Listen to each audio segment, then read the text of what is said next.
Colleagues, welcome back to the office and welcome to our podcast and presentation for today. This is Everything Microsoft Teams Tips and Tricks for Collaboration Part 3. In this class, we have been looking at Microsoft Teams and some of the incredible capabilities that this application provides. You've heard me use the phrase, it is the linchpin of communication inside of our organization, giving us the ability to really kind of be able to communicate, collaborate, work on documents side by side with our colleagues, video conference, and more. Now, in the first episode, we took a pretty big, broad picture of Teams, understanding holistically where this application fits in and some of the major capabilities thereof. And in episode 2, we continued that discussion, looking at some of the meeting capabilities, the video conferencing capabilities, the document co-editing, and more. Now, in our third and final episode on this particular series, we are going to be exploring some of the major third-party tools and plugins that you can find for Microsoft Teams. There are a ton. One of the best things that Microsoft did with respect to this application is they made it very easy for developers to be able to extend the underlying capabilities of the actual application. They made it very simple for people to be able to build new things that you can do with this application. And there are several with respect to this tool, including tools, for example, to be able to manage forms, do surveys, quizzes, and more. There's this new tool called Loops, which we'll talk about here for a minute, which is a kind of a tool that you can potentially use, for example, to what's the best way of describing it? It's kind of like a real-time thing that exists across multiple different applications that you could use to essentially create a to-do list, to create a table, to share information. But the thing is, it keeps all the different circumstances that we have, like all the different tools and capabilities and functions and things like that. They keep them all up to date. So if you create a loop inside of Teams, or you create a loop inside of other 365 applications, it's all the same data, regardless of where you create it. And tools like Power BI and Power Automate, I mean, those are really kind of incredible third-party tools. I mean, they're made by Microsoft, but they're third-party in the context of of Teams itself, that really kind of extend the underlying capabilities and make the application stronger and better. We're also going to discuss, speaking of Power Automate here, some of the automation capabilities inside of Microsoft Teams. You can do a lot of really kind of cool automation and improving your workflow, including using tools, again, like Power Automate. There's also this connector where you can connect third-party stuff to Teams to let it communicate information back to you, and more. We're also going to discuss some of the various administrative and oversight capability of Teams. Teams is used not in a vacuum. It's not something that we directly use ourselves, but rather used in the context of, a business and an organization. So, I mean, as a business and an organization, how do I ensure that my staff is using this correctly? And, essentially that they are following our rules and our security procedures. Well, we'll take a look at some of the capabilities of the management side of this. And inside of that section too, I also want to shed a little bit more light on something that's pretty confusing, which is guests and external users. External users, people entirely outside your business that might just communicate, just might be meeting with. Guests are a little bit more privileged. They have access to files and more. So we'll talk a little bit about what those capabilities are and how they function, and why you might want to consider one or both, just depending on the specific needs of the organization itself. Alrighty, so before we get on, a couple of quick announcements, and then we'll dive right into our presentation. Again, my name is Steve Yass. If you're the first time listener or viewer of our podcast and show, thank you so much for coming. My experience is split right down the middle. I spent about half my time writing and teaching about technology topics and instructing wonderful folks like yourself. And I spent about half my time building software for other businesses through my work of Devmatics. If you have any questions on any technology, please, my contact information is available. Feel free to reach out at any time. Always happy to help folks and try to at least point you in the right direction. Now, as a reminder, our podcast is available for CPE credit. If you are a financial professional, and I hope you are, you can earn credits for watching or listening to our show. Super simple. Head on over to cpetoday.com. Our course code today is MTT3, and you will earn a credit for today's class. Super simple, efficient, and if you're a new watcher or listener, how about you get a free credit on us? You can make today's class or any other class of your choosing completely free by using one free podcast at checkout. Alrighty, folks, without further ado, let's go ahead and start our day and dive into our third section of Microsoft Teams.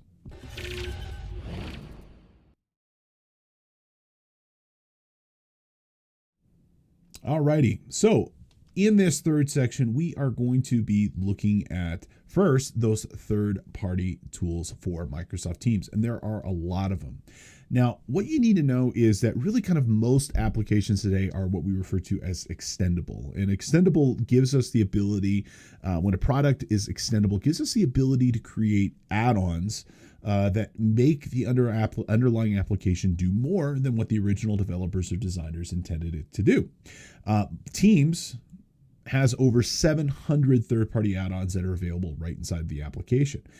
There are tools and products to extend all different types of stuff inside the application itself. You can, for example, add things to manage forms. You can add tools that could do translation for you. There are tools that will give you the most recent flight prices and plane ticket prices for trips anywhere in the world. There are tools that can manage your payroll compliance and answer questions that employees might have about compensation and more. Just like your iPhone, or your Android device, you've got a app store, and that app store has additional capabilities that can provide additional features above and beyond what that iPhone or Android device is, in the same way that you can also do this with Teams.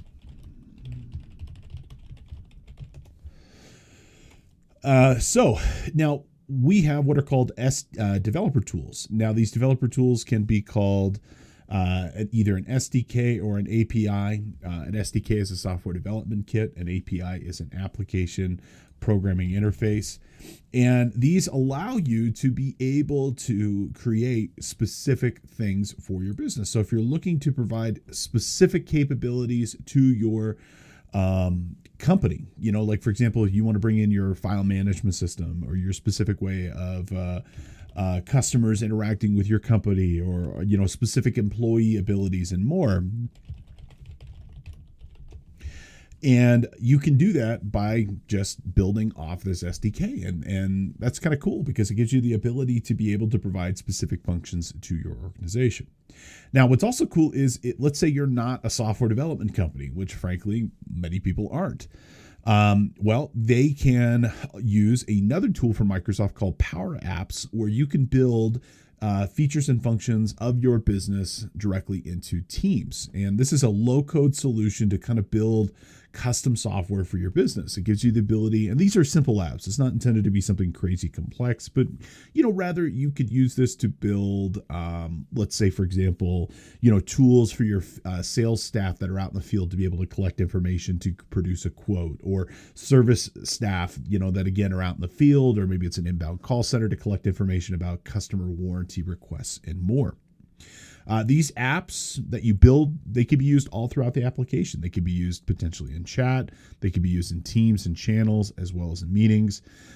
So you can really kind of use it all over the application. Now, most of the Teams apps are free, but some do require a subscription or fee. And usually they'll be part of whatever SaaS service you're buying. So, let's say, for example, you have a SaaS subscription to, let's say, Zendesk, which is a customer service support tool. Or let's say you've got HubSpot CRM, which is a tool that you can use for managing customer experiences.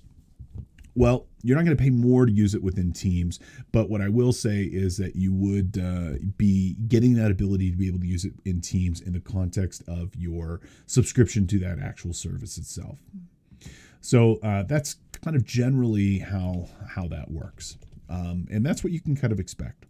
So let's take a look at some of these different tools and capabilities that are out there. And starting first with an easy one, which is Microsoft Forms. Okay, so Forms is a tool from Microsoft that allows you to ultimately be able to collect responses from people. Now, these responses could be a quiz, they could be a poll, they could be a survey, they could be whatever. And you could use this, for example, to create, when should we do our next office party? You could be asking people, questions related to, business changes that might be coming up and how they feel about it. Really kind of anytime that you might need to create and get feedback from people inside of your organization, that would probably be a pretty good instance of where you might want to use a poll. Okay, so let's switch over to Teams here and take a look, and I'll show you what it looks like to create a poll inside of Teams. Alrighty, so we're in Teams here, and let's just go ahead and create a new chat message, and let's create a poll, and I'm going to survey Alicia and Alana. Okay, so we're going to come over here to the chat section. I'm going to create a new poll, a new chat in this case.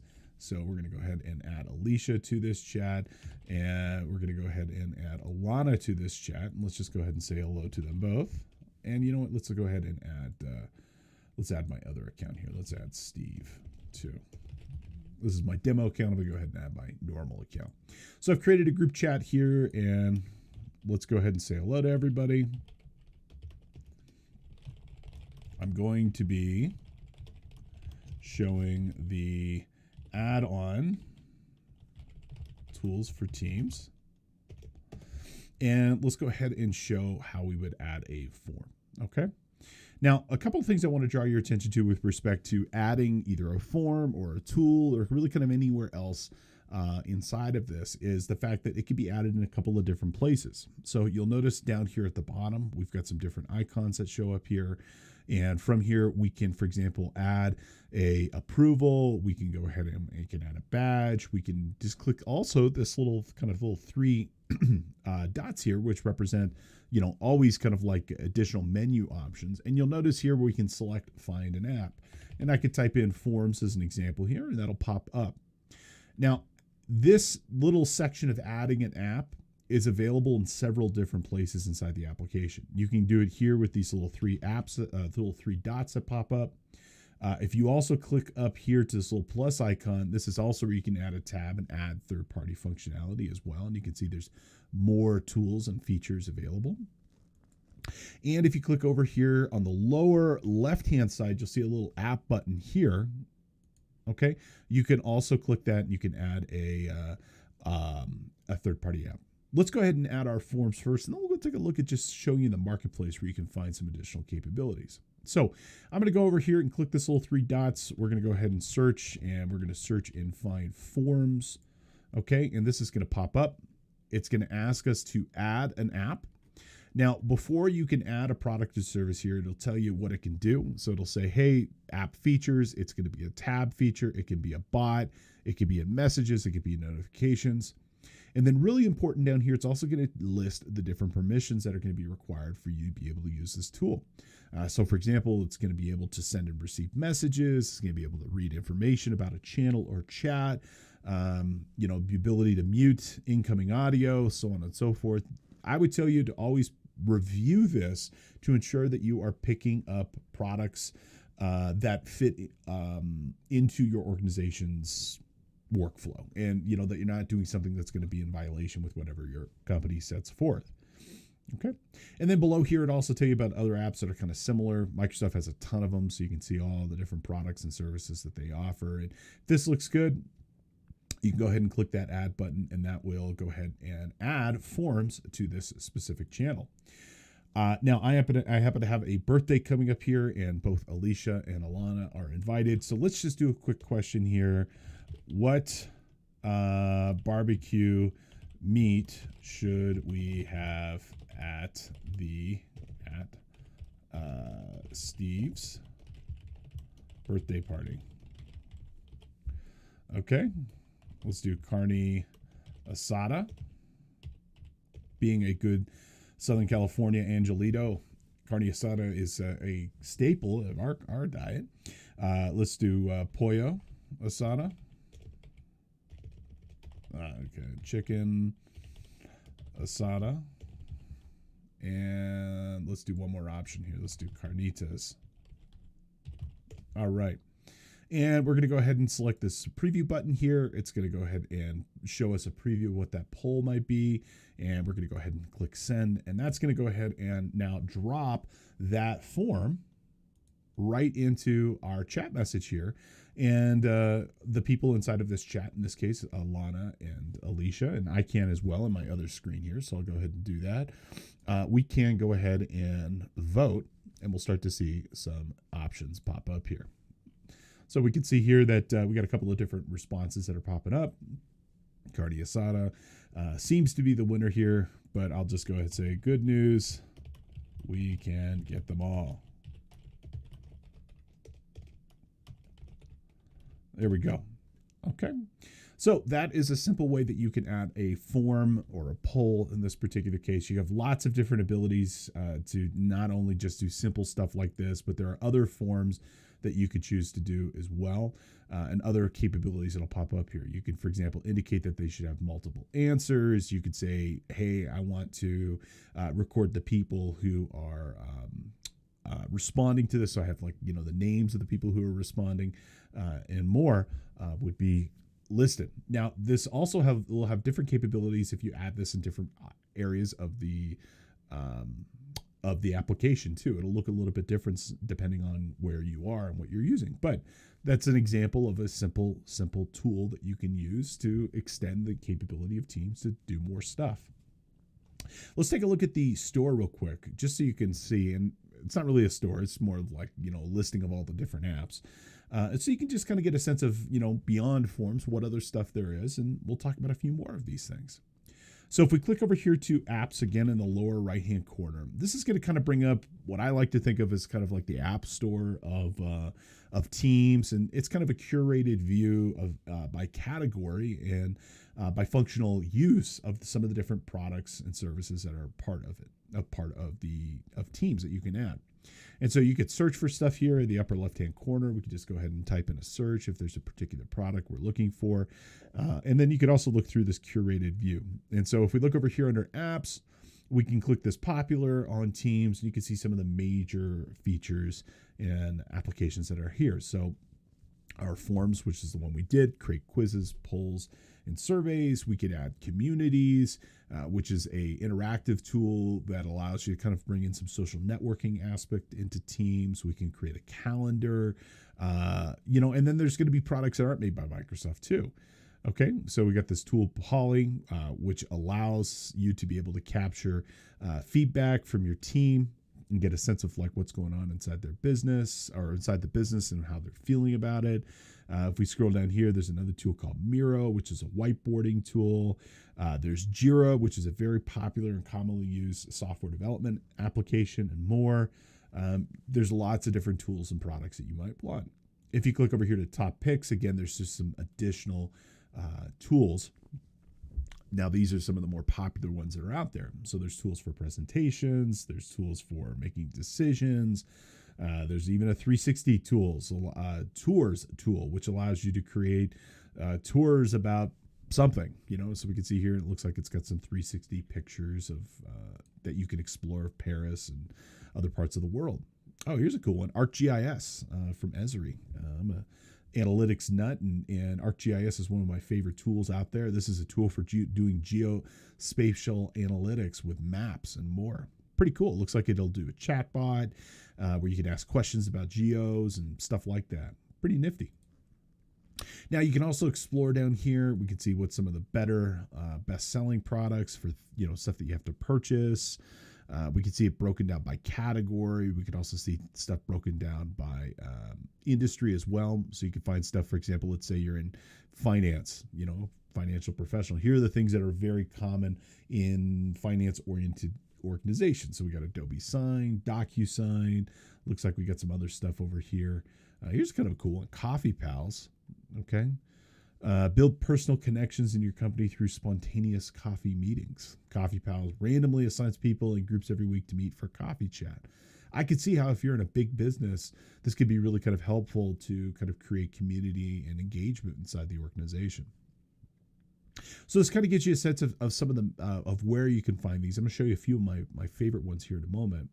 And if we click over here to workflows, just to complete this tour of the App Store, you can also see some workflows that you can add here. And workflows really are kind of around the automation and tasks. We're going to revisit this when we get to our automation section here in a little bit, but I just wanted to make you aware, since we're in this screen where you could also see the apps and then also see the workflows. Now, the last little bit here with the App Store, I want to draw your attention to, in the lower section of this, you'll see this option that says Manage Your Apps. And if we select this option, this is where we can see the apps that we have added to our business and that we have personally added as well. And so this will kind of show you where those are. And if you needed to at any point, you can remove them, so that they no longer have capabilities inside of your teams. Alrighty, let's go ahead and continue our discussion here and talk about our next product. Now, our next product that we're going to talk about is going to be loops. Now, I mentioned this inside of our introduction here, that it's kind of a newer capability inside of not only Teams, but really all across 365. And forgive me, it's a little hard to explain because it is so new, but this is according to what Microsoft calls it, a flexible canvas with portable components, okay, that freely sync across apps, enabling teams to think, plan, and create together. Okay, so with loops, you can create a table, you can create a task list, you can create a text document where everybody can chat and work on it, and everybody can see these changes made in real time. Now, what's interesting with respect to this is that it is not just inside of Teams, but it's across other aspects of 365 as well. So you could use it in other Microsoft applications, potentially. I think this is still kind of coming up. So I'm thinking it's probably going to be available in tools like Outlook for communication and probably some of the traditional desktop apps as well. Let's go ahead and take a look at where and how we would use loops. Okay. Alrighty. Now, with respect to loops, these are going to be available inside both of Teams and inside of chat messages themselves. Now, it's going to be this little guy right here on the bottom. Let me just scroll this up just a hair so I can zoom in on it. And it's this little guy. It's right next to the emoticon and right next to the chat. Okay, so we're going to click this, and it's going to give us a couple of different loop components that we can create. So we can create a bulleted list, we can create a checklist, a numbered list, paragraph, tasks, and more. So let's continue our example here. I got a birthday party to plan after all. And so let's create a task list here. Let's call it Prep for Steve's Birthday Bash. Okay. And let's just go ahead and create a task. Okay, so first we got to get party hats. Okay, and I'm going to go ahead and I'm going to assign this to Alicia. Okay, and our due date for this, let's say, is going to be Friday. Okay, and then let's see, we're going to also have to get some, let's say, some festive decorations and streamers.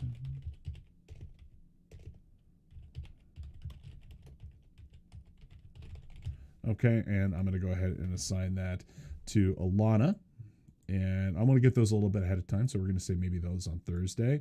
And we're going to get pick up food. And I'll assign that to Steve. Come on. There we go. All right. Food certainly doesn't need to come to Friday. And so on and so forth. I'm going to go ahead and send this out. Now, this is now going to sync this across all the different aspects of 365. And we can, for example, click the link here, and this is going to bring this up into SharePoint instead of Office, and we'll actually see this now. And so if I, for example, make the change here on Teams, so for example, I'm going to go ahead and select that we picked up the food, In theory, we should see, and we do see this over here, that would now be synced elsewhere inside. And so it doesn't matter, for example, where you do this. So let's say Alicia, for example, got our party hats and she clicks this. We're going to see those changes occur in real time everywhere where this loop component might exist. And we can also, for example, send this to other people too. So I can go ahead and say, here's the link.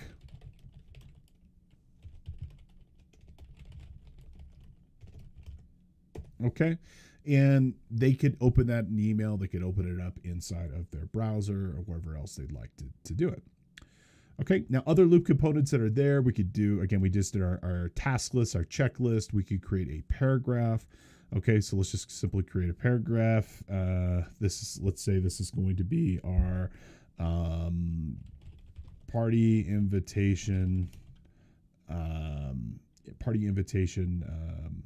text. Okay, so I'm going to go ahead and send this loop component. And notice I can actually edit this beyond the actual message itself. Like I can come up here into the history messages. Okay. Hello, everybody. Let's get together for fun and good times. Okay.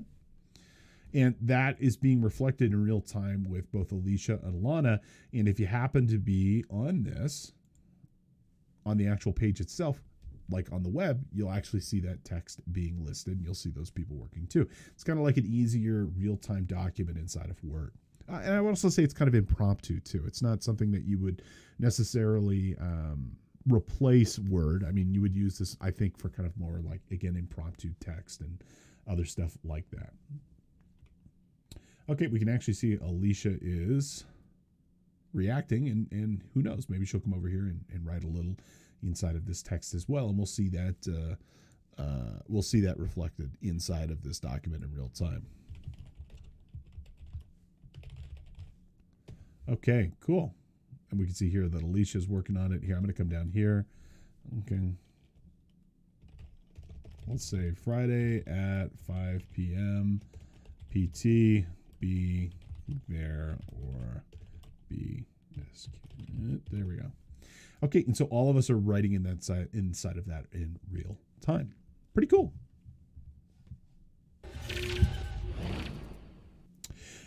Now, another thing that you can do inside of with a third-party capability is going to be Microsoft Power BI. Okay, now Power BI is a business intelligence tool. It is an incredible tool for reporting and gaining insight. It's a tool that you can use to create dashboards, reports from your organization's data, and it's a write once, refresh many tool in the sense that I can write a dashboard, publish a dashboard to the Power BI service, and then make it available to my team. And as long as the dashboard has access to the underlying data, it will automatically stay up to date and it will refresh periodically from time to time. So we can use this as a way to gain insight inside of our organization, better understand what the heck is going on by learning from that data and gaining insight. Now, Power BI is its own thing. It's a standalone Windows desktop app. It's also a reporting SaaS service. It's a mobile app and more. And you could use the Power BI desktop to create a report and then ultimately publish it to the Power BI service and then make it available to your staff through Teams. And so without having to go into Teams, without having to go to a specific website, they can go to a specific channel as an example here. And from that specific channel, they could then see that dashboard, and it's really efficient and really fast and really simple. Let me show you in pieces kind of how this works so you can get a sense of what you could potentially do here. Okay. So let's go ahead and switch over. Alrighty, so we're here inside of Power BI. Okay, again, Power BI is its own app, it's its own tool. We use this to create our dashboard, our report, whatever it ends up being. Okay, now from here, we're going to go ahead and publish this up to the Power BI service. And when we click this, it's going to go ahead and take this report and publish it up to Power BI, making it available. We could choose where to make it available. So if I'd say, for example, here in the DevMatix workspace, and let's try that one more time, or I could say in my particular workspace here, and it would go ahead and make this report inside of Power BI available on the web, right? So when this is potentially done here, it'll take a second. It'll say success. Okay. Now, once that report is published inside of Teams, let's go ahead and switch over to Teams here. One of the things that we could choose to do is we can click this little plus icon up top. And from here, we could type in Power BI, and we can add the Power BI tool. And then we could potentially come on over here and we could add that specific dashboard that we've created. So I'll go ahead and click save here. And what it does is it adds that Power BI dashboard, and it will then add that Power BI report directly to this chat channel, or it could be a Teams channel, it could be anywhere else. But let's make this full screen here. This is essentially side by side with the rest of the chat. So imagine you're on a Teams channel and you want to be able to kind of like see a dashboard related to that project, that location, that company. Well, what you could then do is that you could then use this, and you could create a separate tab here, and then that tab could load that Power BI report. And so now inside of Teams, you're looking at that report directly coming from Power BI. And so you can gain that insight right inside the application where you're already talking and communicating with people. Pretty cool. So I would point out, you're going to be better off having the pro license of Power BI, so the paid subscription Power BI, to really make this hum. And with respect to the paid version of this, that paid version is going to give you the ability to have bigger reports. It's also going to give the ability to be able to create dashboards that can be easily shared and collaborated on with other people. The paid version of Power BI is well worth the money. Okay, a couple other tools that are worth mentioning. You've got tasks, and which is a tool that you can use to kind of, as exactly as you probably figured out, track your to-dos inside of inside of Teams. So the Task apps, which is part of both Microsoft Planner as well as Microsoft To Do, will bring your tasks from Microsoft To Do inside of Outlook and show you directly inside of Teams. And it's a great way of kind of keeping track of what the heck you're working on. The My Tasks section of tasks will show everything that you've created or everything that's been assigned to you, and basically gives you a nice list of what you're able and should be accomplishing. Now, there's several different ways of tracking tasks inside of Teams that I can think of. But I really like this tool called Planner, which is a Kanban style of project management. It's a very visual style of project management where you can essentially create swim lanes, and those different swim lanes will give you the ability to kind of track progress visually, left to right. And you can kind of create different silos of different tasks and capabilities. Comparable products to Planner would be like, for example, Microsoft Trello. And if you create tasks inside of Planner or inside of To Do, you could then populate them by including it inside of Teams. So we're inside of Teams over here, and we're going to click these little three dots. And then from these little three dots, you'll see this option here that says Tasks by Planner. We can go ahead and click that. And what that will do is it'll now add that ability inside of Teams. And so we can see, for example, the stuff I planned, the stuff that's been assigned to us, the stuff that'll pop up, the tasks that we're working on here. And so you can see here, we got to call Sammy regarding project planning, follow up on customer requests, and more. But it's actually bringing this stuff from a couple of different places, including Outlook and Microsoft Planner and that to-do list. So great way of being able to track and progress your track progress on the things that you need to be working on.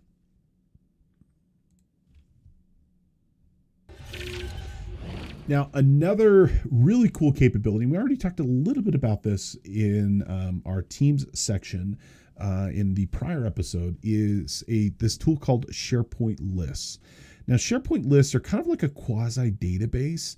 That's the best way of kind of thinking about them. They're more structured than a spreadsheet, but they are less structured than a database. And what that allows you to be able to do is it allows you to kind of create a document that allows you to kind of create structure that is a little bit rigid in the sense that you just can't easily change it like a spreadsheet where you can just, paste in and blow out changes from other people. But it's less structured than a database in the sense of like, it doesn't require you to like predefine the schema for every little bit and thing. I think they're really kind of useful when you need to track like progress on tasks. I also think they're really kind of useful for tracking steps of something that you're working on, coordinating work amongst many different people, and more. And it's better than kind of creating a spreadsheet because it's going to have some structure. And it's also something that's really easily shareable and publishable to the web that lots of people can have access to and lots of people can work on. So I think they're really useful from like a workflow perspective. And they're more structured than like what you'll see with like a task or planner, especially if you're trying to coordinate work for months, weeks and months into the future. So they're really kind of cool. They're really kind of useful. Let me just show you how we use it inside of our business. Now, you can use lists in multiple different places. We happen to use it, though, primarily inside of channels. And over here for CPE today, as an example, we've got a tab called Schedule. And this is the upcoming schedule of our podcast and different marketing efforts. And it's not just me, it's Alana, it's Randy Johnston, it's Alicia, it's many people inside of our business that are doing different things. And Alicia kind of manages this list. This is a marketing thing that she primarily works on. And you could see here, if you wanted to know our schedule very quickly and very easily, you could see all the different things that we're working on here. And so you could see, for example, like what's going to happen in April, what's going to happen in May. We could see, for example, for today, let's come on over here. For today, we can see here Microsoft Teams. Well, if I click this little button, it's going to pop up. If I click edit here, and it'll show me all the specific things. And so we've predefined that we want a date, we want a title, we want a part. I can come over here and I can change the status to publish because I'm literally doing it right now. And other things that we might want to do with it. Here's who's going to be responsible for the pre-production, who's teaching it, so on and so forth. Okay. Now, with this, you can kind of create, like, again, stuff if you're trying to coordinate work inside of your organization. It's a great way of kind of coordinating that work and coordinating that effort, especially as you start to go into the future. So here we're going into July. We can see we're going to do podcast on Excel. We've got some stuff for our vendors, and it's just a really kind of nice, clean, easy way of being able to organize information. So I would check them out anytime that you need a little bit more oomph compared to a spreadsheet, but you don't want to go full blown to a custom application and a custom database. It's that nice middle ground, which gives you a little bit more features and functions. Now, other tools you wouldn't necessarily expect to see inside of Teams would be like Zoom, for example. Zoom has a third-party tool for Microsoft Teams that allows you to manage your Zoom account. And from here, you can create and instantly join a meeting. You can see your upcoming scheduled meetings inside of Zoom. If you're using Zoom's third-party tools, including their phone product, you can make them receive phone calls with it. We have a Zoom account. I have a Zoom account. I use it, usually for meeting with clients and vendors. And it's a great tool because it essentially allows me to see the stuff that I've got scheduled inside of Zoom. And in one click, I can add myself to that meeting and be able to launch it and get in there. So it's kind of cool because it gives me the ability to manage both applications, but in one place. For those of you who are wondering, like, well, why do you have Zoom and Teams? Well, I use Zoom for external stuff, meeting with attendees, meeting with the public, meeting with my clients. And we use Teams internally, to coordinate and talk with other people inside of our business. So frankly, a lot of people use it this way in the sense that they use both applications, and the fact that I can manage them both inside of one tool is really nice. A couple other third-party tools, two that are they go hand in hand with each other. Adobe Acrobat and Adobe Sign. Okay, I have a full version of Acrobat. For myself, I have what's called Adobe Creative Cloud, which is a subscription to basically all the Adobe products. And with the Acrobat plugin, I have the full version of Acrobat, and I can actually plug it directly into Teams. Now, this gives me the ability to access all of Adobe's really kind of high quality PDF management tools. I can do stuff like exporting things. I can organize and publish documents. I can combine files, protect files, and more, all without Teams, without ever having to load the Acrobat application itself. But the real kicker of why I like this is Adobe Sign. Now, this also comes with your full subscription to Teams, you get a full e-signature service. Comparable products are going to be like DocuSign, HelloSign, and more. But if you're like me and you have to do agreements and contracts and stuff like this, man, does e-signature make your life a lot simpler. And this is Microsoft's preferred e-signature solution. And you can generate documents, request signatures, and approvals. And I'll show you here in a minute when we get to our automation section. You can do some pretty nifty stuff inside of Teams with approvals, and you can actually get people to sign documents and sign agreements, sign contracts right inside of Teams. You can even send those out to people outside of Teams too if they need to review and sign them off. So e-signature, Adobe Sign, Microsoft Teams, match made in heaven. It works really, really well. All right, folks, let's go ahead and have a review question. Which tool would be preferred to send a survey or evaluation to your company? Well, technically, I think I can think of ways that you could handle all of, or at least with most of these products listed here. I think there's some ways you can do surveys or forms for all of them. But I would tell you probably the best option here would be Microsoft Forms. That's definitely what that tool is intended to do. It's an easy, effective way of being able to just collect information from other people. But I think you could also do it with loops as well, where you could correct real-time feedback from people. You could probably do it using a checklist or a table loop. You could probably also do it with SharePoint lists. But again, neither one of these are really going to be as effective as what Forms would be. However, you could not do it with Microsoft Power BI. Microsoft Power BI is really kind of a read-only tool. It's an insight tool. It's a tool for gaining intelligence on your operations, but not really a feedback tool.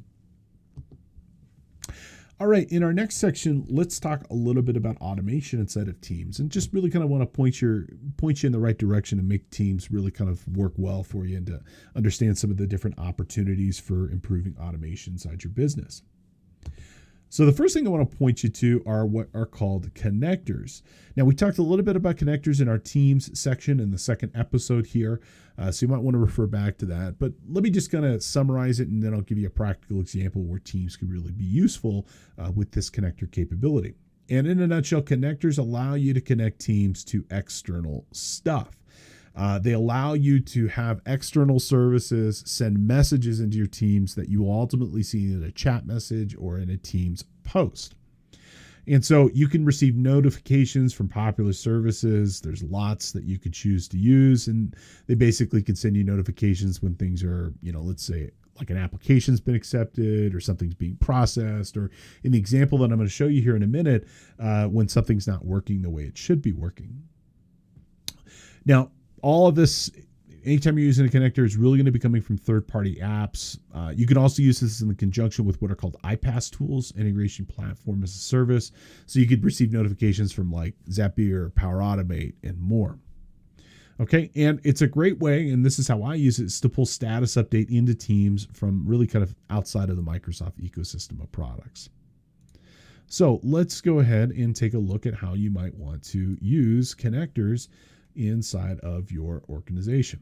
Now, the example that I'm going to show you with is using a tool called Uptime Robot. Now, Uptime Robot is a product that will monitor whether or not your computers, your servers, and different devices are working correctly. So, uptimerobot.com, you can check them out if you've got a website, if you've got servers inside your business. Their tool will monitor to make sure that those products and services are working. And you can monitor up to 50 things for free, which is pretty nifty. We use this all the time in CPE Today to kind of monitor whether or not our services are working correctly. So if you go to health.cpetoday.com, you can see, for example, the different aspects of our organization, our major systems. Everything at the moment is working correctly, and we have 100% uptime. Okay. Well, if our website went down, cpetoday.com stops working, or our live tool for pushing out webinars stops working, I'd want to know about it. I want to know about it ahead of time. Well, that's what Uptime Robot can do. It can send you a notification saying, hey, something's not working. Now, you can, for example, integrate this with Microsoft Teams. Okay. And so they've got a little article here that tells you how to do it. You basically go into your account, you set up an alert contact, and what it'll generate for you is what's called a webhook. And a webhook will allow a third-party tool to send a notification to Microsoft Teams. So if I'm in my account, for example, I would come over here. It would generate an alert notification for me, so I can see some of the webhooks, and I can tell it, like, for example, to send me notifications for when things go up, when they go down, so on and so forth. Okay. Now it's going to generate this webhook URL.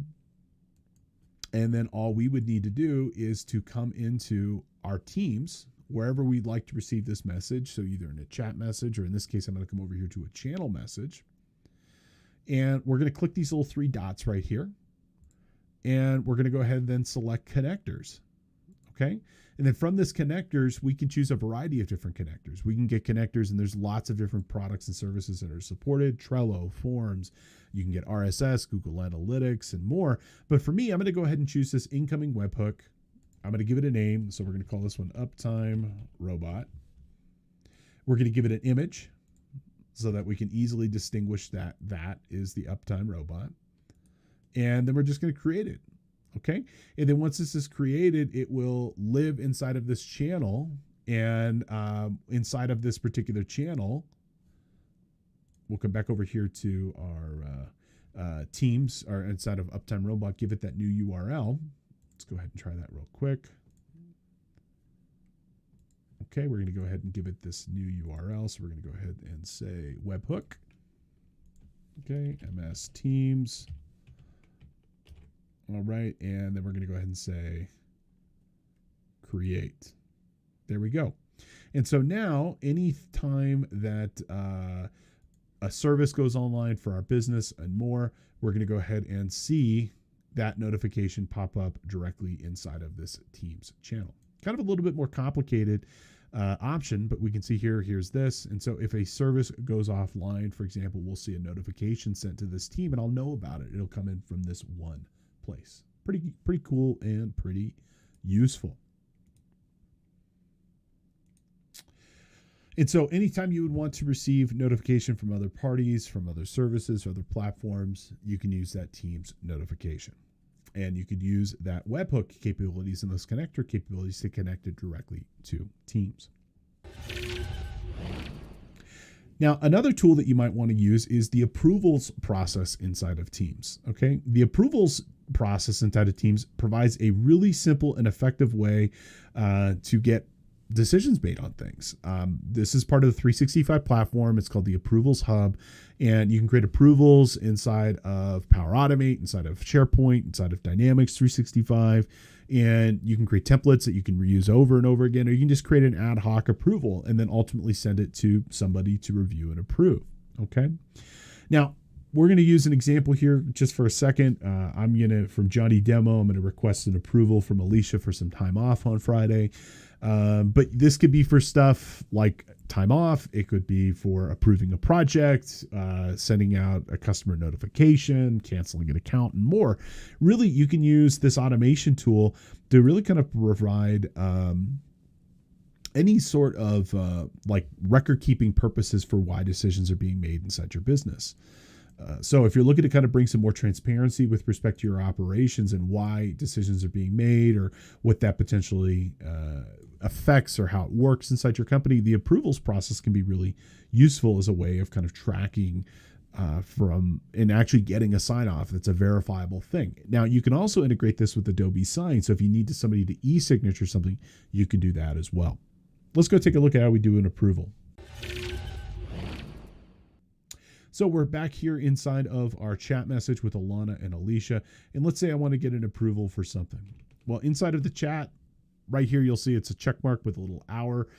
Looks a little check mark with like a circle around it with an arrow. We're going to go ahead and click this, and I'm going to request an approval. Now, I could just do a basic request. Is what we're going to do today. We can also do e-signature, so Adobe Sign and DocuSign. And we can also do these templates too. So if it's the same thing over and over again, like a time off request, you can just template it and it'll be the same for everybody. Okay, so I'm going to request from Alicia, can I have Friday off for my birthday? Okay, and Alicia is going to be the approval person here. Okay. Actually, I could also say in this as well. So I could make Alana an approval, and I could say they both have to approve. Okay. And I could provide some additional details.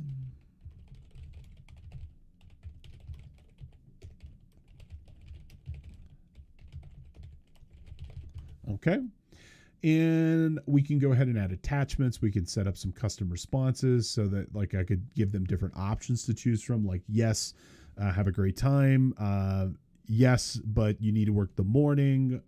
Yes, don't leave before 4 p.m., something like that. I could provide some different options. We'll go ahead and send this out now.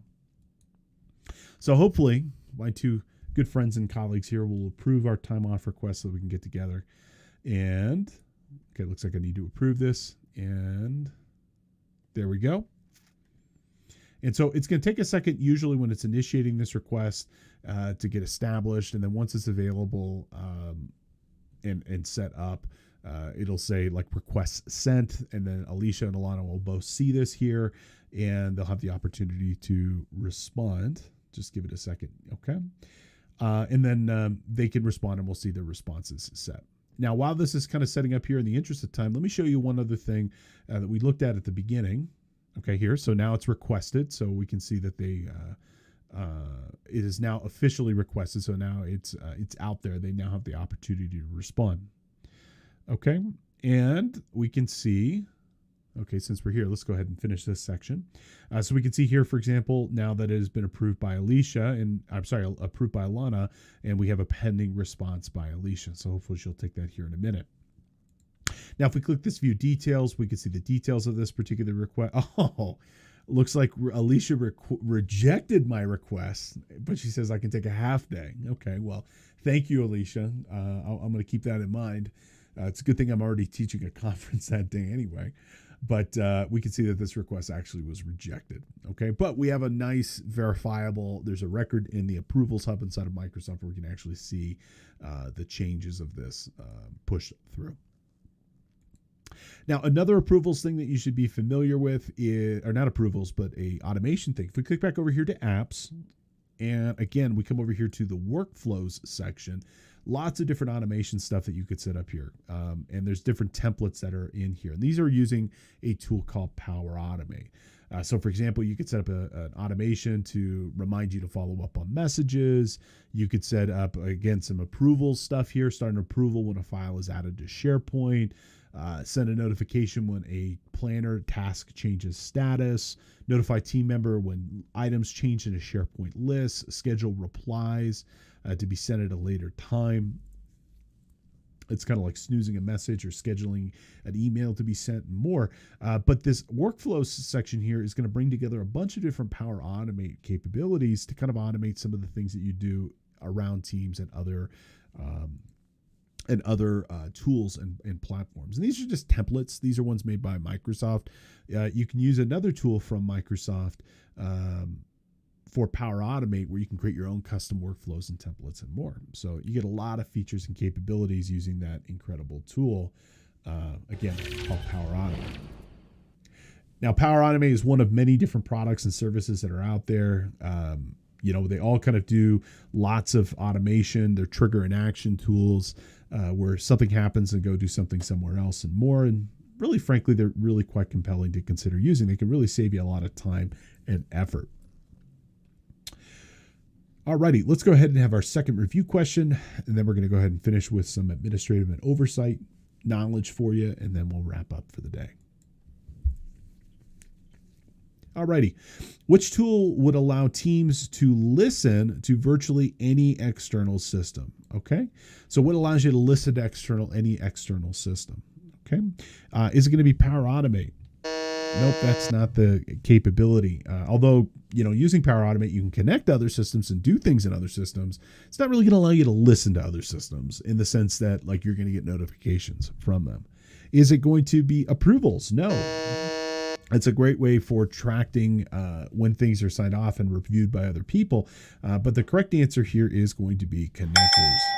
Okay, connectors allow you to connect, like Uptime Robot as an example here, to Teams, and then you get notified if a system or a platform or a website goes offline. Pretty cool. All right, our final section for today is just kind of to talk a little bit about some of the administrative and oversight capabilities of Teams. Okay, now Teams is not used in a vacuum, it's used across an entire business, and there are lots of security and management built right into it. Frankly, Microsoft, when it comes to security and oversight, second to none. The 365 administration and the security tools are some of the best in the business, if not the best. And Teams has an administrative center, which is a centralized tool for managing all aspects of your Teams deployment. Okay. Now, Teams is deeply integrated with Active Directory and Microsoft Exchange. So really all of your global permissions, your security policies that you set at the company level within 365 are going to be populated down here into Teams itself, including things like data loss prevention, group policy, and more. And there's a specific tool called the Admin Center where you can globally manage everything about your Teams deployment, including what third-party tools are being used, data sharing, whether or not you even allow your company and your staff to use third-party tools, and more, what channels exist, what teams exist, what rights exist, what policies exist, what features exist, and more. And you can also from here add features and capabilities to your deployment. So you could add, for example, that telephony stuff.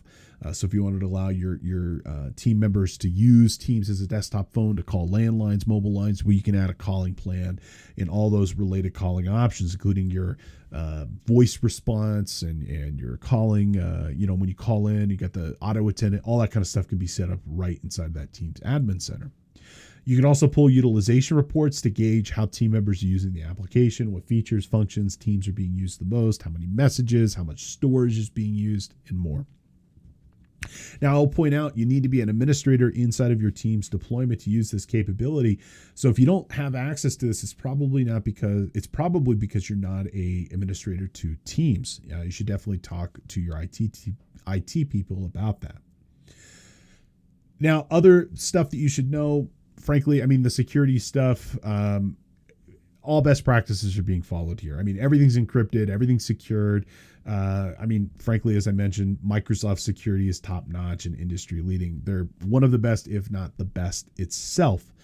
And as part of that, as long as your Teams account was set up by a competent IT professional, you probably got nothing to worry about as it relates to security. It's going to work well. Okay. Now, I will also point out Microsoft in their security center. You can also set up specific compliance frameworks. So if your business, an organization is subject to things like GDPR, General Data Privacy Regulations of the European Union, Patriot Act, and other privacy or security frameworks like that, well, you can apply those templates and policies to Teams, and Teams will, essentially follow, the security procedures that are required by that security framework. Now, other stuff like, two-factor authentication, single sign-on, so on and so forth. Those are all going to be set at the Active Directory level, the security level, and Teams is just going to follow whatever security procedures you've set up as part of 365 itself. Now, one specific security thing that is worth mentioning is going to be guests and external users. It's a little confusing, but it's worth mentioning. And while they sound similar, they're actually very different thing. Okay. And they have different levels of access depending on your organization. Okay. So external access is the most basic type of access inside of Teams. And it's when somebody is outside of your business, external, right? Okay, these people basically can do really simple things inside of Teams. They can chat, they can meet, and that's about it. They don't have access to files, they don't have access to any of your organizational capabilities. All they can do is just have a conversation, or you can meet with those people. Now, a higher level, but there's still external level of access, is what we refer to as guests. Now, guest access are when you invite somebody from an external organization to join a team and to be part of your company. They get a guest account inside of Active Directory, and they get some rights to your organization. Okay, so I would tell you from my perspective, it really kind of feels that guests is an external access tool kind of carried over from the bygone era of Skype for Business. Whenever possible, I'll tell you guest access is preferable to that external access. Okay. Now, you can also block both. You can block just guests. You can block external users. It really kind of depends on what you choose to do. Now, the big distinguishing characteristic that I would tell you to kind of keep in mind, and I've got a breakdown here of some of a table here of what guests can do versus external users can do. In my mind, the biggest thing between these are going to be access to files. External users do not have access to files where guests do have access to files. So if you're, let's say, for example, created a team and you added the client and you wanted them to be able to collaborate and add files to that Sharepoint site, to that team, well, they need to come in as a guest because external users do not have access to files. And that's kind of the biggest distinguishing characteristic between them. So I've got here a table kind of breaking down some of the major differences. If you're so interested, you could go ahead and learn some of the different aspects. But I would tell you generally guest level is going to be preferable to that external access level. Let's go ahead and have our final review question. What is the most significant limitation of being an external user inside of Teams? Okay. External users cannot participate in meetings. Nope, that is certainly not the case. External users cannot chat with team members. Nope, they can chat and they can also be in meetings. External users can't use GIFs, stickers, or memes. Nope, they can do that too. The real big limitation here is that external users do not have access to Teams resources, meaning files. So only guests and your staff would have access. So, kind of use those depending on, the specific intent of that person. If they need access to files, make them a guest. If they don't need access to files, being an external user should be sufficient. Now, there is one other aspect of this presentation that we're not going to discuss today, but it is available for our CPE Today subscribers and available for those who take our quiz and earn a certificate, which is our section here on competitor products to Teams. There are several other products out there besides Teams, including Slack and Discord and others. And what this kind of section talks through are some of those other alternatives that you might want to consider outside of Teams if you're looking for something different. But I'll leave that for you to peruse on your own if you so desire. Let's go ahead and wrap up for the day. So what did we learn at today? Well, today we looked at some third-party tools. I showed you some of my favorites for Teams, including tools like Forms for collecting feedback, quizzes, things like that inside your business. Loops for getting real-time communication to and from your staff and being able to collaborate outside of Teams on other stuff. We even talked about how we can bring in dashboards from Power BI directly into a Teams conversation. We also discussed some of the automation inside of Teams, including tools such as Power Automate. We also looked at connectors as well as the approvals process for getting things signed off and approved inside of our business. We also had a discussion with respect to some of the administrative rights and capabilities and some of the differences between guests and external users and why you might want to choose one or the other. So that brings us to the end of our series on Teams here. I'm sure we'll come back to this series at some point and revisit it as new features and capabilities are added to Teams, which seems to happen almost on a monthly basis. So stay tuned. I'm sure we'll do another episode soon on other things that you can do. But hopefully you've learned some of the incredible capabilities that you can do inside of Teams and why you might want to use this as a business tool. Now, final reminder, you can earn credits for watching or listening to our podcast. We make every podcast available for free. You can watch or listen for free on YouTube or on Spotify, Facebook, and more. If you're a financial professional, though, you can get credits for watching or listening. It's super simple. Head on over to cpetoday.com and you will take a short 5-question quiz and earn a credit for today's class. Today's course code is MTT3. And if you search for that, you'll find our class on cpetoday.com. It'll take you 5 minutes or even less, and you'll be done. And if you are a new watcher or listener, as a reminder, you can get today's class or any other class if you're choosing for free to try out our platform. Use one free podcast at checkout, and you can make today's class or any other class you'd like completely free. If you enjoy our material, please consider supporting us. You can follow us on social media, YouTube, Twitter, Facebook, just about everywhere as CPE Today. We'd love for you to subscribe or leave us a message. Tell us what you're interested in if you have any specific requests on courses. And you can also attend our podcast live twice a week, Tuesdays and Fridays at 11 a.m. Pacific, and attend live and attending live, you just get your credits right then and there and you're done. And you can also subscribe and get it on your wherever you happen to receive content, Apple Podcasts, Spotify, SoundCloud, and more. You can find and subscribe as CPE today.